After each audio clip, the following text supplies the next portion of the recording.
வணக்க மக்களே, நாம் இந்த ஆரோக்கியமான பதிவில் நீராவில் வேக வைத்த அவித்த முட்டைகளை நம்ம எடுத்துக்கொள்ளும் போது கிடைக்கக்கூடிய மருத்துவ நன்மைகள்லாம் என்னென்ன அப்படின்றத பற்றி பார்க்க போகிறோம். முட்டைகளில் விட்டமின் ஏ, விட்டமின் B12 மற்றும் விட்டமின் B6 ஆகியவை இருக்குது. அது மட்டும் இல்லாமல் செலினியம், ஜிங்க் போன்ற தாதுக்களும் இருக்குது. நிபுணர்களுடைய கூற்றுப்படி ஒரு நாளைக்கு ஒன்றில் ஆரம்பித்து 2 முட்டைகள் வரைக்கும் நம்ம நீராவில் வேக வைத்து அவித்து சாப்பிடலாம். இந்த மாதிரி சாப்பிட்டோம் அப்படின்னா ஆரோக்கியமான கொழுப்பு சேருவதற்கு உதவும். கெட்ட கொழுப்புகள்லாம் குறைஞ்சிடும். ஸோ கொலஸ்ட்ரால் நமக்கு இதயத்துக்கு எந்த பாதிப்புமே ஏற்படுத்தாது. இதய பாதிப்பு இருக்கிறவங்களாம் ஒரு நாளைக்கு ஒரு முட்டைக்கு மேலே சாப்பிடக்கூடாது. இப்போ அத்லெட்டுகள், அதாவது இந்த தடகள பயிற்சி வீரர்கள்லாம் பார்த்தோம்னா 2லிருந்து 4 முட்டைகள் வரைக்கும் சாப்பிடலாம். எனினும் எந்த பக்க விளைவுகளும் இல்லாமல் இருக்கிறதுக்கு, ஆரோக்கியமான கொழுப்பை பெறுவதற்கு 1லிருந்து 2 முட்டைகளே போதும் அப்படின்றத மருத்துவர்கள் குறிப்பிடுறாங்க. ஸோ நீங்கள் தினமும் நீராவில் வேக வைத்த அவித்த முட்டைகள் 1லிருந்து 2 முட்டைகள் எடுத்துக்கொள்ளும் போது கிடைக்கக்கூடிய நன்மைகளை பற்றி விளக்கமாக பார்க்கலாம். அதை பற்றி பார்க்கறதுக்கு முன்னாடி இந்த வீடியோவுக்கு மட்டும் ஒரு லைக் கொடுத்துட்டு இந்த தகவலை உங்களுக்கு தெரிஞ்சவங்களுக்கும் ஷேர் பண்ணிடுங்க. ஏன்னா இது அவங்களுக்கும் பயனுள்ளதாக இருக்கக்கூடிய ஒரு ஆரோக்கியமான பதிவு தான். இது போன்ற அப்டேட்ஸ்களை நீங்கள் தொடர்ந்து பார்க்குறதுக்கு நம்மளுடைய ஹெல்த் நியூஸ் தமிழ் சேனலை மறக்காமல் சப்ஸ்கிரைப் பண்ணி வச்சுக்கோங்க. பக்கத்தில் இருக்கக்கூடிய பெல் பட்டனையும் கிளிக் பண்ணி ஆல் அப்படின்ற ஆப்ஷனையும் செட் பண்ணி வச்சுக்கிட்டீங்க அப்படின்னா நான் போடக்கூடிய எல்லா அப்டேட்ஸும் உங்களுக்கு நோட்டிஃபிகேஷனோட அடிக்கடி வந்து சேரும். சரிவாங்க மக்களை, இப்போ வீடியோக்குள்ளே போயிடலாம். இதய நோய் சார்ந்த பிரச்சனைகள் தீர்வதற்கு முட்டை எடுத்துக்கலாம். முட்டையில் அதிக அளவு கொலஸ்ட்ரால் இருக்கிறதால இது அளவுக்கு அதிகமாக சாப்பிடுவது கொலஸ்ட்ரால் அளவுகளினுடைய சமநிலையில் பாதிப்பு ஏற்படுத்தும். இது மாறாக இதயத்தின் மீது அழுத்தத்தை ஏற்படுத்தி இதய நோய் ஏற்படுவதற்கான அபாயத்தை அதிகரிக்கும் அப்படின்றத குறிப்பிட்டிருக்காங்க. ஸோ இது எப்படின்னு பார்த்தீங்கன்னா, நீங்கள் அளவுக்கு அதிகமாக எடுத்துக்கொள்ளும் போது தான் உங்களுக்கு ஏற்படும். ஆனால் நீங்கள் ஒரு நாளைக்கு 1 அல்லது 2 முட்டை சாப்பிடும்போது அது உங்களுடைய ரத்த நாளங்களில் படிந்திருக்கக்கூடிய கெட்ட கொழுப்புகளை குறைக்குமே தவிர அதிகப்படுத்தாது. ஸோ ரத்த நாளங்களில் படிந்திருக்கக்கூடிய கெட்ட கொழுப்புகள் குறைக்கப்படும், நரம்புகள் இருக்கக்கூடிய இறுக்கங்கள் தளர்த்தப்படும். இதனால் ரத்த ஓட்டம் இதயத்துக்கு சீரான அளவில் கிடைக்க ஆரம்பிக்கும். எந்த விதமான தடையும் இருக்காது. ஸோ சீரான ரத்த ஓட்டம் இதயத்துக்கு கிடைக்கிறதா மாரடைப்பு, பக்கவாதம், இதயம் சார்ந்த பிரச்சனைகளான உங்களுக்கு அந்த இதய தசைகள் வலுவிழுந்து போவது, இந்த மாதிரி எந்த பிரச்சனையுமே இல்லாமல் இதயம் பன்மடங்கு பலம் பெறும். ரத்த ஓட்டம் இதயத்துக்கு சீரான அளவில் கிடைக்கும். மூளை ஆரோக்கியமாக இருக்கிறதுக்கு முட்டை எடுத்துக்கலாம். கோலின் என்ற முக்கியமான ஊட்டச்சத்தின் மூலமாக அமையக்கூடிய முட்டைகள் மூளையினுடைய வளர்ச்சி மற்றும் அதோடைய செயல்பாட்டிற்கு உதவிகரமாக இருக்கு. இது தவிர முட்டை சாப்பிடும்போது நோய் எதிர்ப்பு சக்தி, சரும ஆரோக்கியம், எலும்புகளினுடைய ஆரோக்கியமும் உங்களுக்கு மேம்படும். ஸோ அதாவது மூளை ஆரோக்கியம் பற்றி பார்க்க போகும்போது நரம்புகள் இருக்கக்கூடிய இறுக்கங்கள் தளர்த்தப்படும். இதனால மூளை நரம்புகள் வழியாக ரத்த ஓட்டம் சீரான அளவில் பாயும் போது சிந்தித்து செயல்படக்கூடிய ஆற்றல் நமக்கு கிடைக்கும். மூளை செல்கள் புதுப்பிக்கப்படும். பார்க்கின்சன், அல்சைமர் போன்ற ஞாபக மறதி நோய்கள் ஏற்படுவது குறைக்கப்படும். மூளை வளர்ச்சி குன்றக்கூடிய அபாயம் தடுக்கப்படும்.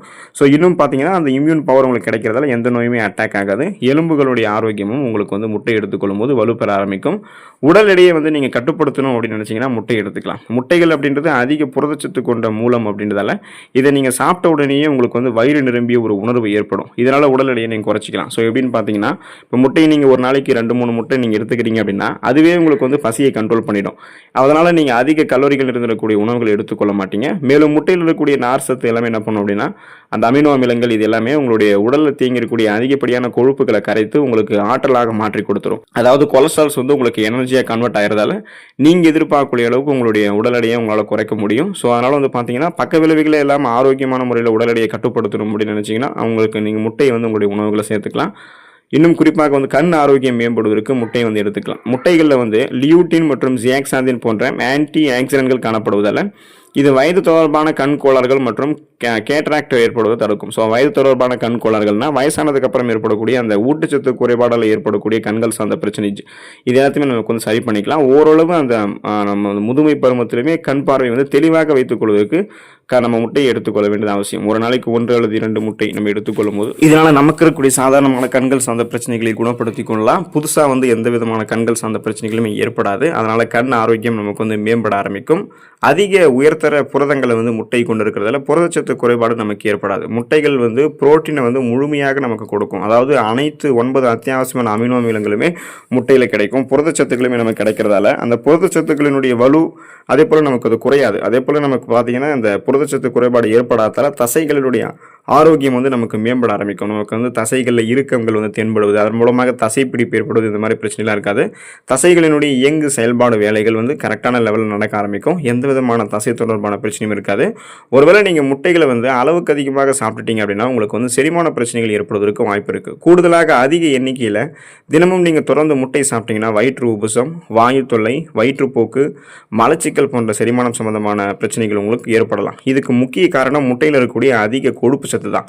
அந்த அதிக கொழுப்பு சத்து உங்களுக்கு வந்து என்ன பண்ணும், சேரும்பொழுது என்ன பண்ணும்னா செரிமானம் ஆகிறதுக்கு கஷ்டமாகும். ஸோ செரிமானம் ஆகிறதுக்கு ப்ராப்ளம் ஏற்படும் பொழுது அந்த கழிவுகள் வந்து குடல்கள்லேயே தேங்கி விடுவதால் சீரற்ற குடல் இயக்கம், மலச்சிக்கல், அப்போ மலச்சிக்கல் ஏற்படும் போது ஏற்படக்கூடிய கடுமையான வயிற்று வலி, இந்த மாதிரி பிரச்சனைகள்லாம் இருக்கலாம். ஸோ ஒரு சில தொந்தரவுகளும் ஏற்படும். அளவுக்கு அதிகமாக சாப்பிடும்போது அந்த மாதிரி ஏற்படும். அதனால் நீங்கள் ஒரு நாளைக்கு 1-2 வரைக்குமே நீங்கள் நீராவில் வேக வைத்த அவித்த முட்டைகள் எடுத்துக்கோங்க. இந்த பொடி மாஸ் போன்ற எண்ணெயில் வறுத்து பொரித்தது, ஆம்லேட், ஆஃப் ஆயில் போன்ற வடிவங்களில் முட்டையை சாப்பிட்றது, இந்த மாதிரி பழக்கத்தெல்லாம் விட்டுடுங்க. அவித்த முட்டைகளை சாப்பிடும் போதே உங்களுக்கு ஊட்டச்சத்துக்கள் கிடைக்கப்பெற்று நீங்கள் நலமோடு இருக்கலாம். ஸோ தொடர்ந்து அடுத்த ஆரோக்கியமான பதிவில் மறக்காமல் சந்திப்போம். நன்றி மக்களே.